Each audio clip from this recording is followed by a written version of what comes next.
குரு வாழ்க, குருவே துணை, குரு அடி போற்றி. ஆன்மீக அன்பர்கள், ஜோதிட அன்பர்கள், நேயர்கள் அனைவருக்கும் அன்பான வணக்கங்கள். நான் உங்கள் வாழ்க வளமுடன் ஜோதிடர் ஸ்ரீ குரு சுந்தர வடிவேல். இப்போ பார்த்தீங்கன்னா மீன ராசிக்கு குரு வக்ரவ பெயர்ச்சி எப்படி இருக்கும், என்ன செய்யலாம், என்ன செய்யக்கூடாது, என்ன விதமான வழிபாடு நல்லாயிருக்கும், எது சார்ந்த முயற்சிகள் கை கொடுக்கும், நட்சத்திரங்களுக்கெல்லாம் என்னென்ன பலன் இருக்குது அப்படிங்கிறத பற்றி விரிவாக தெளிவாக பொதுப்பலனாக கோச்சார ரீதியாக பார்க்குறோம். அந்த வகையில் குரு அப்படிங்கிறவர் யார் அப்படின்னு நீங்கள் தெரிஞ்சுக்கணும்னா, குரு என்கிறது அன்பு, கருணை, இரக்கம், நீதி, நேர்மை, உண்மை, கடமை, கண்ணியம், கட்டுப்பாடு, நற்குணங்கள் அனைத்துமே அவரோடது தான். ஓகேங்களா? அடுத்து நிதித்துறை, நிர்வாகத்துறை அவர் தான்.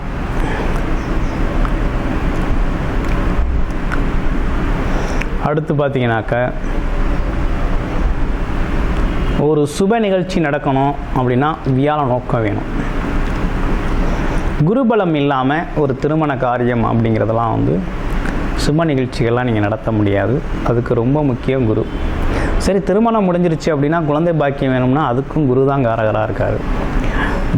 குருவில்லைனால் குழந்தை, குருவோட பாக்கியம் சரியாக இல்லைன்னா குழந்தை பாக்கியங்கிறது சிரமத்தை உருவாக்கும். பெரும் பணம் வேணும், பணம், பொருள், செல்வாக்கு, கௌரவம், அந்தஸ்து, புகழ், இதெல்லாம் குருவால் கிடைக்கிறது. ஆமாம், குருவோட அமைப்பால் கிடைக்கிறது.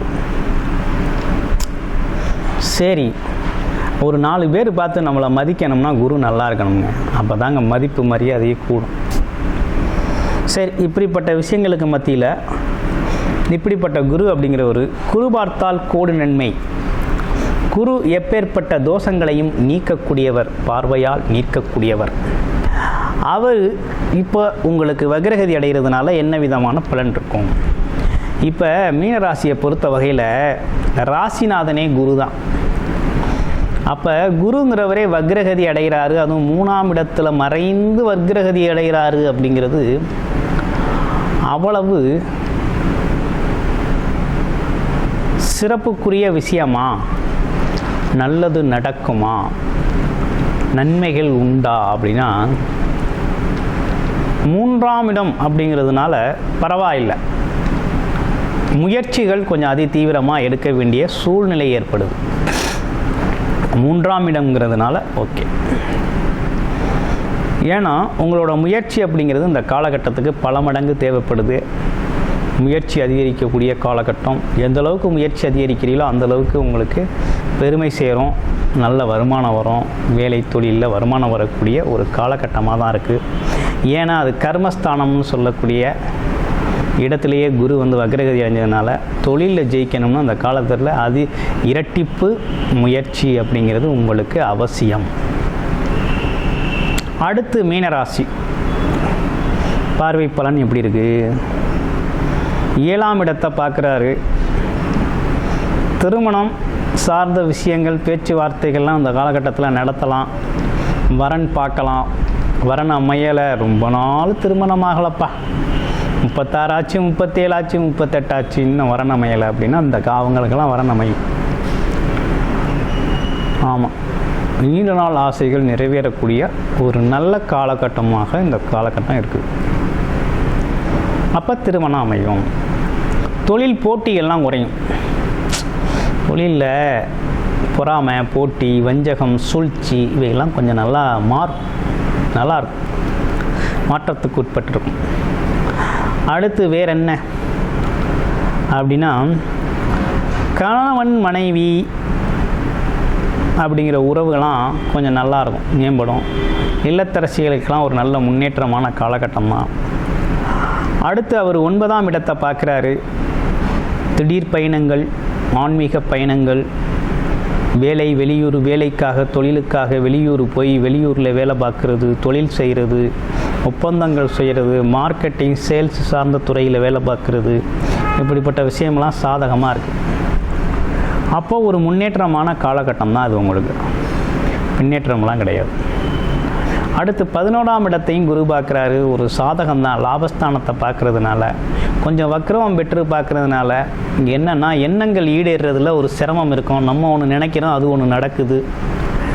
ஆமாம், அப்படிங்கிற மாதிரி ஒரு ஒரு ஒரு எண்ணம் மனசில் தோன்றும்.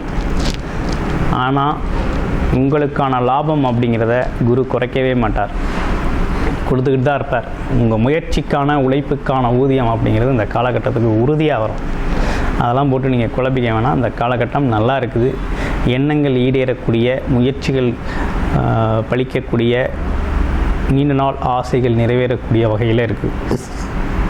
அதே நேரத்தில் நட்சத்திர பலன்கள்லாம் எப்படி இருக்குது அப்படின்னு பார்க்க போனோம்னா, புரட்டாதி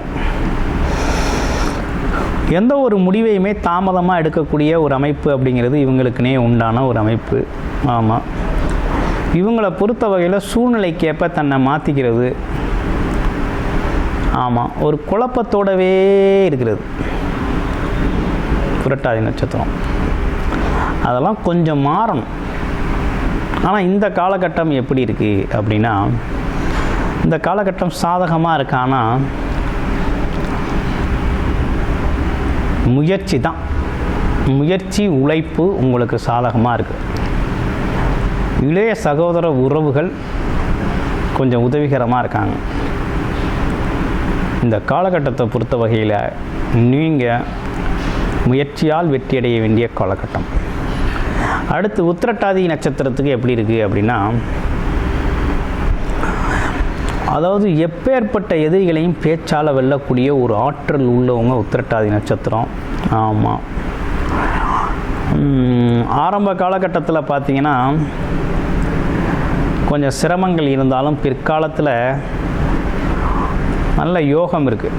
எப்படியாவது முன்னேறிடுவாங்க, பாக்கியம் கிடச்சிரும், வருமானம் வந்துடும், ஒரு நிம்மதியான வாழ்க்கை அப்படிங்கிறதெல்லாம் வரும். கொஞ்சம் வாதம் புரியக்கூடியவர். ஆமாம், எங்கேயாவது போனாக்க ஏதாவது ஒரு கலகத்தை உருவாக்கி வர்றது அப்படிங்கிறதெல்லாம் சில பேருக்கு உண்டு. சில பேர் அந்த விஷயத்தை, அதுவும் இந்த நட்சத்திரத்தில் உடையவங்க ஒரு சில பேருக்கு இந்த மாதிரி அமைப்பு இருக்குது. ஆமாம், வாக்குவாதம் செய்கிறது அப்படிங்கிறதெல்லாம் வரும், உண்டு. இருந்தாலும் இவங்களுக்கு எப்படி இருக்குது அப்படின்னா, இந்த காலகட்டத்தில் விரய செலவுகள், வெளிநாடு போகிறது, வெளியூர் போகிறது, சுப விரயமாக மாற்றிக்கிறது. ஆமாம், பயணங்கள் சார்ந்த விஷயம் நல்லா இருக்குது. ஆன்மீக பயணமோ அல்லது வேலை தொழில் சார்ந்த பயணமோ வெளியில் இருக்கிறது அப்படிங்கிறது உத்தமம். அதே போல் வண்டி வாகன பயணங்களில் கவனம் எடுத்துக்கணும். இரவு நேர பயணங்களில் கவனம் எடுக்கணும். சறுக்கலான இடங்களில் கொஞ்சம் பார்த்து நடக்கணும். படிக்கட்டுகளில் கொஞ்சம் கவனமாக நடக்கணும் அப்படிங்கிற அமைப்பு இருக்குது. வயது மூத்தவர்கள் உங்களுக்கெல்லாம் கொஞ்சம் உதவிகளை செய்யுங்க. வாரம் சனி பகவான் வழிபாடு அப்படிங்கிறத தொன்று தொட்டு தொடர்ச்சியாக செஞ்சு வாங்க, ரொம்ப நல்லாயிருக்கும். அடுத்து பாருங்கள், ரேவதி நட்சத்திரம். எதையுமே யோசித்து செய்யக்கூடிய ஒரு குணம் அப்படிங்கிறது உங்களுக்கு உண்டு.